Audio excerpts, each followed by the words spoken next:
Salut à toutes, salut à tous, bienvenue dans Hyperlink, votre cocktail de BD pixels qui décortique l'actualité et l'écosystème de la pop culture et qui vous fait voyager en ce reconfinement. On s'était mis au vert sur Pikmin 3 Deluxe et on part désormais au fin fond de l'océan avec Bob l'éponge, éponge en eau trouble, pour m'accompagner aujourd'hui aux commandes, n'est-ce pas, le capitaine de cette critique aujourd'hui, c'est Pierre. Comment ça va, Pierre ?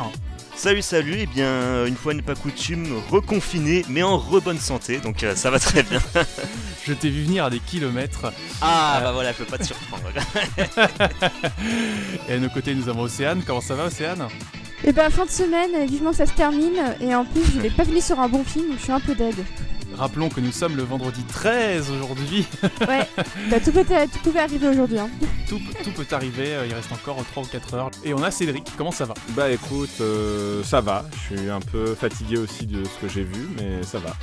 Bon, on est là pour se serrer les coudes aujourd'hui, tout va bien se passer. Vous pouvez retrouver nos critiques sur YouTube, suivre notre actu sur Twitter, échanger avec nous sur Discord, et j'en profite pour vous annoncer également qu'on a relancé les streams. Ça se passe sur la chaîne Twitch Hyperlink Stream tout attaché. On a déjà pas mal montré du Yakuza 7, on a montré du Assassin's Creed, du Watch Dogs, tout un nouveau programme qui vous attend là-bas, donc n'hésitez surtout pas à nous suivre. Quelque chose nous dit que ce canal pourra être fort utile à moyen terme. Sans plus attendre, je vous propose qu'on passe à la critique. Minable, méga minable. Faudrait trouver un argument plus original. Bob l'éponge, éponge en eau trouble donc, sorti sur Netflix. Pierre, qu'en as-tu pensé ? Alors, déjà on va résumer pour les deux du fond ce qu'est Bob l'éponge. Donc Bob, c'est une éponge insouciante vivant au fond de l'océan dont le quotidien est rythmé entre son travail au crabe croustillant, déjouer les plans maléfiques de Plankton et s'amuser avec son ami Patrick ou son escargot de compagnie Gary. En parlant de Gary, catastrophe, celui-ci a été enlevé par Plankton qui le confia au roi Poséidon afin qu'il puisse se servir de sa bave comme crème anti-rides. Bob et Patrick partent alors pour le royaume d'Atlantic City afin de récupérer le précieux animal. Troisième film adapté de la série et malheureusement troisième fois que le scénario se base sur un objet dérobé à aller chercher dans une contrée lointaine et dangereuse, prétexte à partir à l'aventure. Comme si ça ne suffisait pas, on nous refait le coup de l'antagoniste Triton monarque au trident, imbu de lui-même. C'est un peu lassant, d'autant que la série d'origine n'obéit pas forcément à ce modèle, mais admettons. Alors tu le dis, c'est le troisième film adapté de la série, donc après plus de 20 ans d'existence déjà. Et malgré cette répétitivité dans le canevas des films, Bob l'éponge, est-ce qu'on retrouve quand même l'esprit de la licence ? Disons que c'est inégal en fait. Le premier film démarre sur un premier tiers qui réintroduit les personnages, la série, qui introduit aussi les personnages inédits, les enjeux, etc. Bon, on se surprendra à voir Sandy l'écureuil devenu une mécano, mais pourquoi pas, moi ça ne m'a pas dérangé. Si vous n'êtes pas hermétique aux pitreries de cet idiot magnifique qui est Bob l'éponge, je trouve que le premier tiers du film fonctionne plutôt bien, même si on sent une baisse de régime par rapport au premier film. En revanche, c'est au second acte que ça commence à se compliquer. Vous savez que dans les précédents films, il y a coutume de faire intervenir des acteurs connus dans des séquences en prise de vue réelle.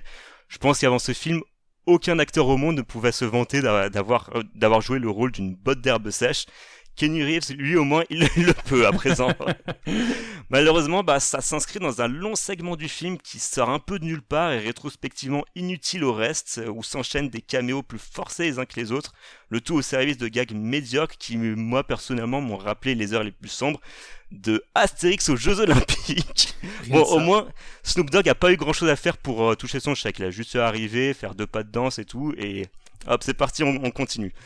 Heureusement, le troisième acte remonte un peu la pente, même s'il accuse de sérieuses longueurs. Il y a toute une séquence où les personnages se confessent les uns après les autres, dans des séquences de flashbacks assez malvenues et aux intentions très douteuses, mais ça, je pense qu'on y reviendra plus tard.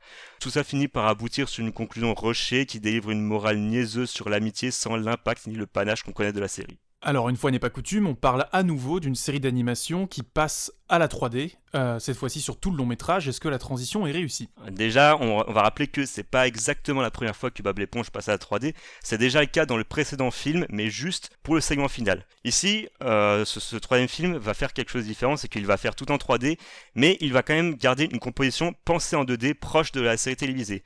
Donc le film va tricher avec les formes et les perspectives pour calquer ces images sur un rendu 2D au point de reproduire à l'exact certains plans qu'on connaît déjà de la série d'origine. Par exemple, vous avez le plan sur le crabe croustillant qu'on connaît, qui revient très souvent dans la série d'origine. Ici, il est reproduit avec ce nouveau rendu au détail près. Donc moi perso ça m'a beaucoup fait penser au film Snoopy et les Peanuts de 2015 qui avait aussi cette volonté de faire de la 2D avec de la 3D en jouant sur des effets de perspective impossibles à réaliser en 3D. Je vous cache pas que ce procédé est peut-être assez perturbant au début, notamment car on est peu habitué à ce genre de rendu avec des textures inhabituellement détaillées, des reflets de lumière qui nous font parfois vaguement entrer dans la vallée dérangeante, mais pour peu qu'on se dise que ce rendu se rapproche de la stop motion, finalement on finit par s'y faire, d'autant que ça sert parfois des plans très très beaux, notamment à Atlantic City où il y a vraiment des plans incroyablement beau, très très détaillé avec des couleurs superbes. Mais alors là attention, j'ai conscience que ce que je vais dire c'est un point de vue très très personnel, mais je me posais quand même la question de la pertinence d'un tel rendu dans ce film. L'un des principaux intérêts de l'animation en 3D, c'est qu'elle offre des possibilités inédites en termes d'usage de la profondeur de champ ou des mouvements qu'on peut représenter à l'écran, que ce soit les acteurs ou les mouvements de caméra qu'on peut faire. Mais ici, le film reste avant tout pensé comme un film 2D usant majoritairement de plans fixes ou de perspectives typiques de la série originale, sur lesquelles est venue s'incruster la 3D, sur lesquelles la 3D est venue se calquer par-dessus. Du coup, ce film a le mérite de tenter quelque chose de nouveau et le rendu est impressionnant, mais en le voyant, j'avais quand même un goût amer en bouche et je me disais, est-ce que tout ça fait pas un peu gadget au final ? Alors t'es quand même assez négatif, est-ce que le film est si catastrophique que ça ? Je dirais pas jusque là, je trouve déjà meilleur que le précédent film, il y a certains gars qui font mouche et qui renouent avec le timing savoureux qu'on connaît de la série qui a fait les belles heures de Nickelodeon à l'époque. Mais malgré un statut de divertissement qui se tient à peu près tout le long du film, ce nouveau métrage peine à égaler la proposition du premier film auquel il s'identifie trop sans en atteindre l'éclat. Un horrible second acte dont le film peine à se relever, de sacrées longueurs et des intentions douteuses parachèvent un constat mitigé derrière cette troisième grande aventure. Malheureusement de mon côté, j'ai déjà jeté l'éponge et je me cantonne à rester un glouton barjot. Merci Pierre pour ta critique, jeter l'éponge, je l'ai. Je me tourne vers vous, Cédric, Océane. Qu'avez-vous pensé de ce long métrage ? Je me lance à l'eau, comme on dit. Très déçue par le film, où j'attendais vraiment une petite bouffée d'air frais, plutôt rigolote, plutôt mignonne, dont on a bien besoin en ce moment. Le fait que le film se soit fait racheter par Netflix, à la base il devait sortir en salle et finalement la Paramount a revendu plein de films à Netflix, dont celui-ci. Et honnêtement, je peux comprendre pourquoi, parce que je sais même pas s'il aurait pu fonctionner au box-office. Je trouve le film super mou, je trouve qu'il ne décolle jamais vraiment dans la structure, dans les gags. Effectivement, comme le dit Pierre, le deuxième acte, c'est vraiment ce qui tue le film, littéralement. Parce que le début, on aurait pu penser qu'effectivement, ça ronronne un petit peu, mais qu'ensuite, ça va prendre son envol, quoi. Et pas du tout, donc je regarde effectivement quelques beaux plans aussi d'Atlantic City qui sont vraiment très chouettes, très détaillés, et c'est marrant de faire arrêt sur image pour voir tous les petits détails qu'ils ont réussi à incruster, et ça par contre c'est effectivement plutôt amusant. Pour le reste vraiment hyper déçu, surtout que moi j'aime bien regarder le dessin animé de temps en temps quand j'ai envie de mater un truc un peu léger, un peu déjanté. Je sais que pendant 20 minutes ça fonctionne, mais le fait est qu'ici on a l'impression de voir encore une fois 3 épisodes, voire même 4, qui sont étirés sur la longueur. Par exemple le segment Snoop Dogg, je suis désolée mais c'est juste pas possible, ça n'a... Ouais. C'est vraiment... d'habitude j'ai rien contre le nonsense dans les films, surtout que Bob l'éponge, c'est vraiment du nonsense total, mais pourtant on y adhère parce qu'il y a un contrat tacite avec le spectateur, surtout quand il est enfant. Même quand il est adulte, évidemment, mais surtout quand il est enfant. Mais là, même les enfants, je sais pas ce qu'ils pourront trouver dedans, quoi. J'ai eu l'impression que le film était vraiment, désolé d'expression, mais le cul entre deux chaises, avec à la fois un propos super intéressant sur comment être gosse, partager un peu ses récompenses avec les autres, ne laisser personne derrière soi. Et le propos adulte qui est accepter de vieillir et de pas avoir une image parfaite, ça aurait pu être intéressant, mais je trouve que tout est tellement bâclé et mal écrit qu'au final, j'en suis ressortie vraiment avec un sentiment de grand vide. J'ai pas ri des masses, si ce n'est une référence peut-être à Las Vegas Parano, avec Tommy McGuire complètement défoncé sur son siège à l'arrière de sa voiture, avec ses cheveux blonds et tout ça, mais à part ça, je trouve qu'il y a vraiment rien à sauver, et j'adore Keanu Reeves, mais c'est juste plus possible ce type d'apparition qui ne rime à rien, même dans sa rom-com avec Ali Wong, et Randall Park où il jouait le petit copain de Ali Wong qui se fait finalement casser la gueule par Randall Park, bah là son rôle avait une utilité, on allait au-delà du caméo, il y avait une vraie plus-value à tous les niveaux. Là c'est vraiment juste pour dire bah écoutez, on a Keanu Reeves dans un rôle un peu déjanté, il n'y a rien derrière quoi, il y a pas de substance, c'est que de la 3D comme le dit Pierre, qui le rendu est pas trop mal, mais on sent qu'il n'y a rien derrière quoi. Donc vraie grosse déception pour ma part et vraiment zéro surprise à l'idée de voir que ça a malheureusement terminé sur Netflix. Alors avant de donner la parole à Cédric, je tiens quand même à clarifier un truc, Snoop Dogg reste imperturbable, Snoop Dogg reste le meilleur, son flegme est inégalable, même en tapinant il est nickel, Snoop je t'aime. Cédric. Oui, Snoop Tapinage Dog, effectivement, il est lui-même, hein, clairement. C'est compliqué pour moi de parler du film parce que moi, Bob l'éponge fait partie des licences qui m'ont vraiment accompagné de toute mon enfance et mon adolescence. Bah, comme beaucoup de gens, vous me direz, mais j'étais vraiment très très fan principalement des 3 premières saisons et du premier film, et j'avais senti une cassure après la 4e saison. Je sais pas pourquoi, mais j'avais trouvé que c'était moins intéressant, moins bien.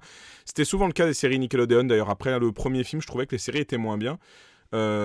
Ensuite, le deuxième film est apparu, et je sais que Pierre n'aime pas du tout le deuxième film, mais le deuxième film, moi, je le trouve très réussi, entre autres parce que c'est l'équipe originelle, dont Stephen Hillenburg, qui était revenu à la mise en scène. Enfin, Hillenburg n'était pas à la mise en scène, c'était Paul Tibitz à la mise en scène, qui est un des proches amis d'Hillenburg et un des créateurs de SpongeBob avec lui, et c'est Hillenburg, entre autres, qui était à l'histoire et qui co-scénarisait avec d'autres personnes. Et c'était moins peut-être héroïque que le premier, qui avait une espèce de forme de conclusion, mais on y retrouvait tout l'humour des premières saisons qui était assez déjanté, des fois méchant, hargneux, enfin un truc vraiment non-sens aussi et burlesque comme le disait Océane. Et arrive ce 3e film qui, effectivement, a le cul entre deux chaises, entre autres parce que entre-temps, Stephen Hillenburg, il nous a quittés. Et le film était déjà en production quand Hillenburg était vivant. Et on voit qu'en fait, dans le film, on reviendra un peu vers la fin du concept d'héritage que le film nous donne, mais bon, voilà, on voit qu'il y a eu des décisions qui ont été prises avant et après la mort de Hillenburg, quoi, clairement. Par rapport au film en lui-même, alors moi déjà, je suis pas d'accord avec mes deux compadres sur un truc. S'il y a un truc que je peux sauver, je sais que Karel, tu me rejoins, c'est la 3D. Moi, je trouve que la 3D, elle est extrêmement belle et chiadée. C'est Micros qui a fait la 3D. Ceux qui ont fait les films Astérix, entre autres, pour donner une idée pour les auditeurs qui ne connaîtraient pas trop ce studio. C'est un studio français qui quand même, mine de rien, sait faire des choses et travaille très bien sur tout ce qui est niveau de texture, de matière et de lumière. Et à ce niveau-là, c'est assez réussi. La texture des personnages, en fait, au demeurant d'être beaucoup plus fine et détaillée que ce que la 2D ne peut donner, elle propose un effet intéressant d'animation qui se veut comme une espèce de truc en stop motion, un peu comme si les personnages étaient faits en pâte à modeler. Et je pense que c'était l'idée initiale, dans le sens que quand on voit le personnage de Sandy l'écureuil, qui est la seule qui a de la fourrure, sa fourrure à elle fait un effet fausse fourrure, comme on pourrait voir dans des Wallace et Gromit et d'autres productions du studio Hardman. Il y a un côté très stop motion. Ouais. Et oui, exactement. Moi, je pense que c'est fait exprès à ce niveau-là, que c'est une volonté artistique de la part de Micros, qui s'est vu confier toute la création du film. Film qui était pensé en 2D et en 3D initialement, en fait, un peu comme le film d'avant, avec un peu plus de 3D, mais à l'époque, quand le film a été imaginé en 2015, on partait encore sur de la 2D, parce que la 3D coûtait encore trop cher, et entre-temps, les coûts de production sont inversés, donc ils ont pu partir sur du full 3D. Donc je suis pas d'accord sur le fait qu'on voit que c'est un film en 2D qui a été repensé d'une autre manière. C'est plus compliqué que ça, c'est un projet hybride qui, finalement, a tellement convaincu les gens par le travail de Micros qu'ils ont dit, on part sur du 3D complètement. Et c'est intéressant parce que, tu citais les Peanuts, moi je trouve que les Peanuts c'est quand même bien mieux réussi à tous les niveaux. Ah oui. Mais les Peanuts, la volonté derrière la 3D des Peanuts, c'était de permettre de recréer le style de Charles Schulz, tout en s'affranchissant de certaines règles qu'il avait lui-même créées via son comics, entre autres certains angles très marketés Charles Schulz. Alors que SpongeBob, je pense que l'intérêt, c'est Karel qui me le redisait une fois de plus, sur tout le travail des textures, en fait. Bien sûr que les plans iconiques reviennent, parce qu'on est dans un dessin animé qui est iconique, hein. SpongeBob, c'est quand même un des dessins animés les plus connus au monde maintenant, avec, je pense, les Simpsons dans la production américaine. Et les plans du crabe croustillant, tous ces plans de transition, ils sont iconiques, et les enlever, ça serait idiot. C'est pas parce qu'on passe en 3D qu'il faut perdre de vue d'où on vient. En revanche, il y a un vrai travail qui est donné sur les différentes matières, les différentes environnements. Comme l'a dit Océane, le parc d'attractions, il est vraiment très beau. Il y a des super effets de couleurs et de lumière. La mise en scène, de temps en temps, elle est plutôt intéressante. Et à part effectivement un deuxième acte que je trouve aussi assez poussif. Le premier acte est vraiment bien, le deuxième acte, il est poussif, mais je trouve surtout Snoop Dogg poussif. En fait, Snoop Dogg, je me dis, c'est là que le film commence à boire parce que. Si.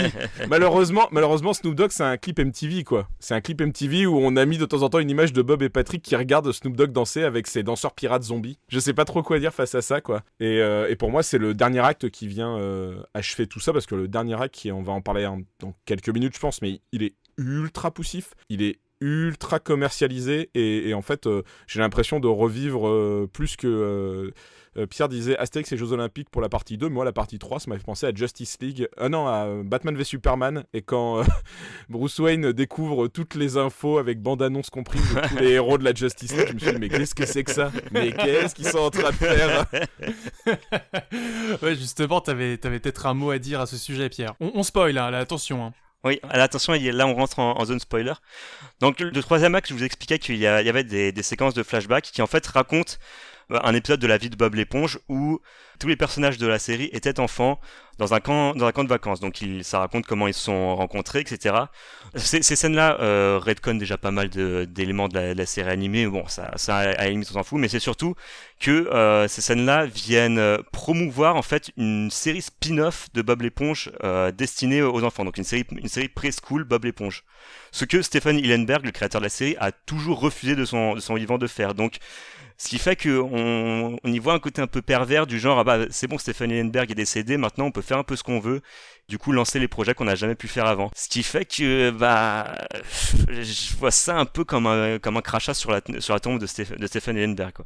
Je suis complètement d'accord avec ça. Pour moi, c'est vraiment c'est super irrespectueux en fait, parce que j'ai pas envie de voir un spin-off que le créateur de la série, qui était hyper impliqué dedans, dont il ne voulait pas. Enfin, je trouve qu'il y a une volonté vraiment très mercantile, très opportuniste, qui me met vraiment très mal à l'aise. Les petites scènes étaient mignonnes avec le mini Gary qui miaule comme un petit chaton. C'est très mignon. Oui, elles sont pas mal en plus, hein, c'est ça le pire. Ça fait partie des meilleurs trucs du film, je trouve, les petites séquences flashback. C'est très mignon, mais est-ce qu'on a vraiment... est-ce que ça peut avoir du carburant suffisant pour un spin-off ? Je ne pense pas, quoi. Parce que je trouve que le film te dit en quelques scènes à quel point ça peut être certes mignon, mais alors ok, il y a des séries qui se vendent sur des personnages très mignons, et j'en regarde une actuellement qui s'appelle The Mandalorian, je sais pas si vous connaissez, avec un petit Baby Yoda, mais le fait est que inconnu au bataillon.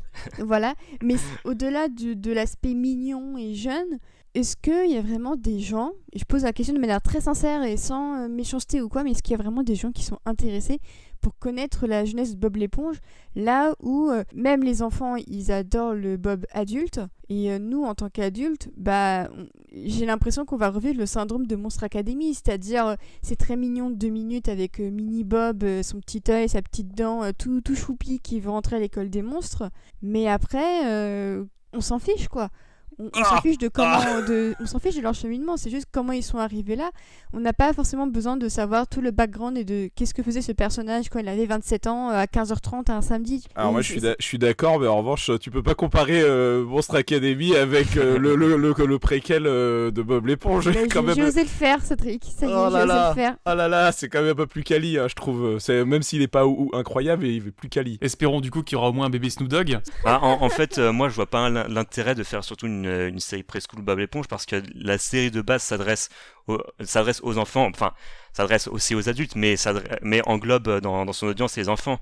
Du coup, si tu fais une série preschool derrière qui s'adresse que aux enfants, ça s'appelle pas s'adresser aux plus jeunes, ça s'appelle surtout réduire son public, et j'y vois en fait un peu un aveu d'échec, dans le sens où on n'arrive plus à s'adresser à tout le monde. Du coup on va réduire le prisme du public auquel on s'adresse aux enfants uniquement, quoi. C'est compliqué. Moi globalement je suis d'accord avec vous deux. Mais je serais moins ferme et définitif, dans le sens que déjà des séries qui se passent, des préquels de séries, ça existe depuis très longtemps. Même là tu citais Mandalorian qui s'est vendu vraiment sur bébé Yoda, faut pas se le cacher. Les gens aiment mine de rien voir les héros qu'on a connus plus jeunes.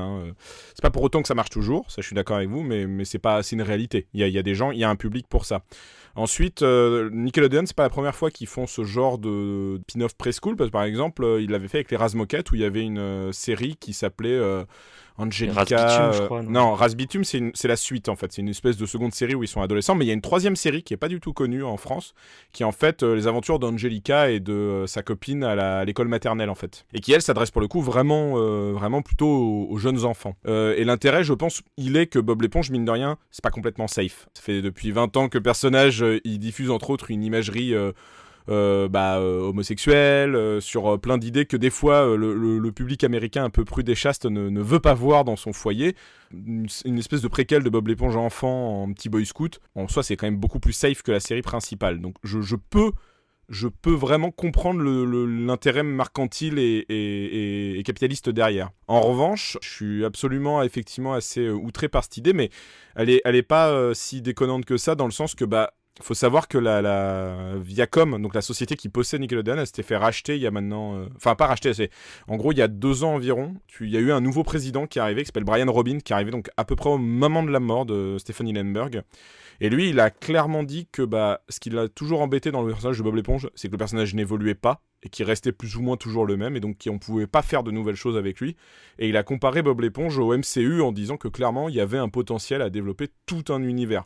Donc voilà, le mec avait lâché l'idée pendant la production du film, et je trouve que c'est pour ça que ces scènes, toutes sympathiques qu'elles sont horribles dans le sens qu'elles sont mises au forceps comme dans les scènes dans Batman v Superman, parce que on voit que le réalisateur Tim Hill, on lui a un peu dit maintenant faut faire ça. Et il a dit ok quoi, qu'est-ce que tu veux qu'il fasse. Il y a de grandes chances. Initialement en fait c'était pas Tim Hill qui devait réaliser le film, c'était Paul Tibbitt, et Paul Tibbitt est parti pour aller chez DreamWorks.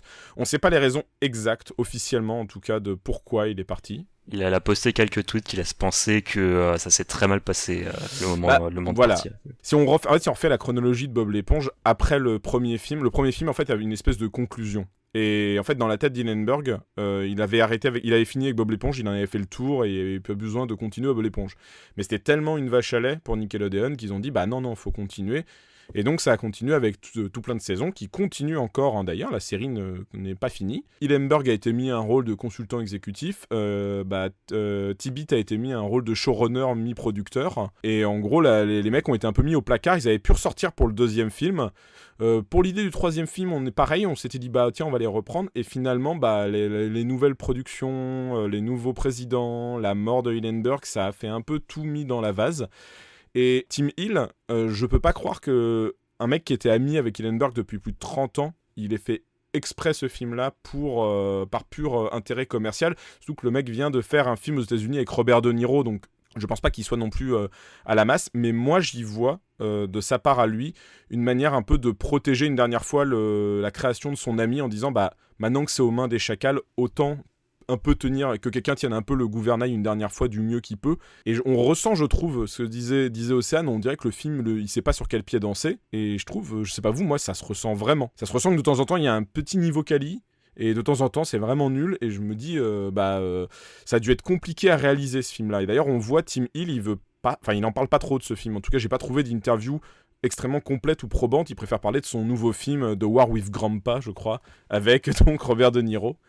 et mettre un peu de côté SpongeBob. Donc ça sent bien mal pour Bob et ses amis dans les prochaines années, mais en même temps j'ai envie de dire on n'est plus vraiment le public cible de Nickelodeon, donc ils en ont rien à faire de savoir ce que les vieux fans en pensent. Est-ce que ce sera la suite de Dirty Grandpa ? Peut-être, on ne sait pas. Les amis, un dernier mot avant de conclure. C'est ok de vieillir, préservez les escargots, ne faites pas n'importe quoi avec les escargots, ils sont très gentils, et limite s'il y a un truc à sauver peut-être c'est le propos un peu écolo sur la fin, le fait que la ville devienne un sanctuaire pour protéger les escargots, j'ai trouvé ça très mignon. Ah ouais, toi tu spoil la dernière image, spoil la dernière image du film, c'est plus rien à faire. On a dit qu'on spoilait il y a 10 minutes. Ouais d'accord, il y a spoilé et vraiment dire le dernier plan du film. Non mais c'est mignon comme idée, j'ai envie de terminer sur un point positif. Tu vois, j'ai pas été très gentille, mais autant terminer sur un point positif qui sont les escargots, c'est mignon et il faut en prendre soin. Moi, j'ai 2 points. Un point positif pour moi, le doublage anglais. J'étais très content de entendre Tom Kenny et toute la bande reprendre les voix.